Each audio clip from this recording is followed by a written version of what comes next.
Hello friends, good evening to all of you and welcome back my YouTube channel Gyandeep 12, जहाँ पर पढ़ाई होती है शानदार तरीके से और आसान शब्दों में। आज हम स्टार्ट करने वाले हैं आप सभी के लिए क्लास ये सभी क्लास के लिए है हिंदी व्याकरण, जो चाहे छोटा हो या बड़ा हो सभी क्लास के बच्चे पढ़ सकते हैं और सबसे आसान भाषा में पढ़ाएंगे जो आपको समझ में आ जाएगा तुरंत। ठीक है, तो सबसे पहले हम लोग वर्ण पढ़ेंगे। सबसे पहले जानेंगे वर्ण किसे कहते हैं, वर्ण के कितने टाइप्स होते हैं उसके बारे में जानेंगे। ठीक है, तो हम यहाँ पे वर्ण का डेफिनेशन लिखे हैं।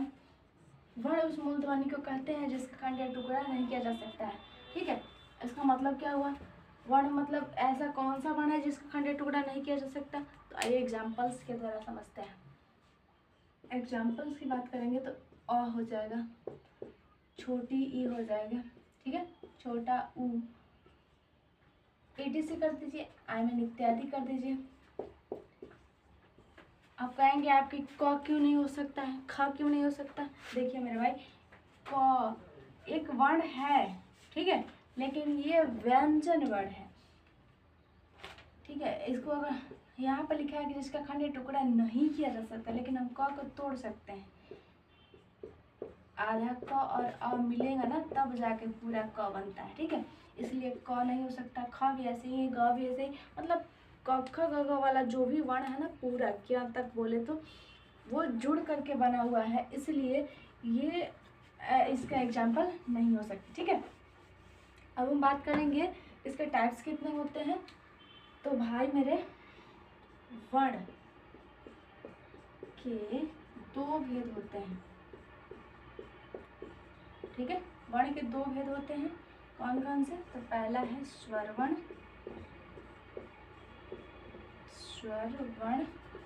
और दूसरा है व्यंजन वर्ण। ठीक है,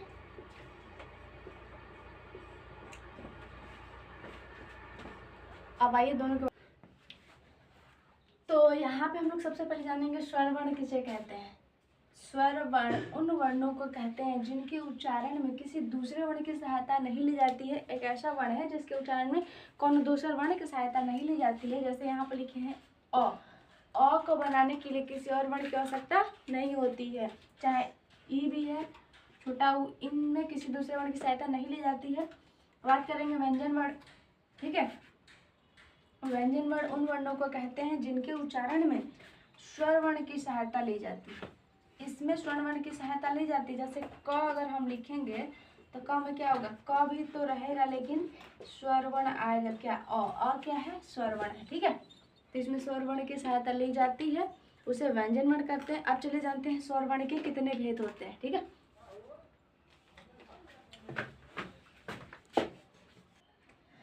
तो सबसे पहले हम देख लेंगे स्वर वर्ण के कितने भेद होते हैं। स्वर वर्ण के दो भेद होते हैं। पहला हर्ष स्वर, हर्ष स्वर जिसके उच्चारण मतलब जिस वर्ण के उच्चारण में कम समय लगता है उसे हर्ष स्वर कहते हैं। जैसे अ, छोटी ई, छोटा ऊ, इसमें कम समय लगता है। ठीक है, बात करेंगे दीर्घ स्वर की, यानी दूसरा क्या है? दीर्घ स्वर जिस व्यंजन के जिस स्वर के जिस वर्ण के उच्चारण में ज्यादा समय लगता है उसे हम लोग कहते हैं दीर्घ स्वर। जैसे बोलेंगे आ बोलने में थोड़ा टाइम लग रहा है आ की अपेक्षा। ठीक है, छोटी ई तब बड़ी ई, थोड़ा टाइम ज्यादा लग रहा है। ठीक है, यहाँ पर देखिए व्यंजन वर्ण के तीन भेद होते हैं। कौन कौन से? स्पर्श व्यंजन, दूसरा अंतस्थ व्यंजन और तीसरा है ऊष्म व्यंजन। तो सबसे पहले हम लोग जानेंगे स्पर्श व्यंजन होता क्या है। ऐसा व्यंजन जिसके उच्चारण में मूर्धा, मुर्गा नहीं मूर्धा, तालु, दांत एवं होठ के स्पर्श से होता है। मतलब इसका उच्चारण मुंह, दांत, तालु, होठ के स्पर्श से होता है। जैसे मैं क ख पूरा पढ़िएगा, कंठ की यूज होगा। ठीक है, चसा पढ़िएगा, तालु का ये पढ़िएगा, तो इसमें मूर्धा, तब पढ़िएगा तो इसमें दांत, और पफ पढ़िएगा तो होस्ट का यूज मतलब ओठ का यूज होता है। ठीक है, और ये स्पर्श व्यंजन की कुल संख्या 25 यानी 25 होती है। ये आपके ऑब्जेक्टिव में पूछा जाता है, 10th हो या 12th पूछा जाता है। ठीक है, तो स्पर्श व्यंजन की संख्या कितनी होती है? 25। अब देखिए अंतस्थ व्यंजन किसे कहते हैं?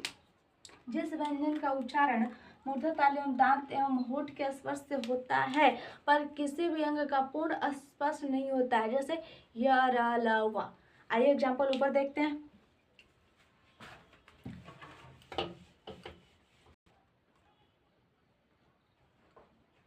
देखिए यहाँ पे इसका अंतस्थ व्यंजन का एग्जाम्पल है य र ल व। इसकी संख्या 4 होती है। एग्जाम्पल दे करके आपके बोर्ड एग्जाम में पूछेगा कि अंतस्थ व्यंजन की संख्या कितनी होती है, 4। अगर पूछेगा कि ऐसे कोई भी दे देगा क ख य र ल व, उस एग्जाम्पल में दे देता है और पूछता है निम्न में से कौन अंतस्थ व्यंजन है, तो इस एग्जाम्पल याद रखने का, ठीक है। उस व्यंजन किसे कहते हैं, ऐसा वर्ण जिसके उच्चारण में स्वर यंत्र घर्षण एवं उष्म वायु प्रक्षेपण होता है, यानी कि जिस वर्ण का उच्चारण करने में गर्म वायु निकलती है उसे हम लोग बोलते हैं उष्म व्यंजन। स स स स ह, इसकी संख्या भी 4 होती है। अगर वीडियो पसंद है तो लाइक और शेयर जरूर करें।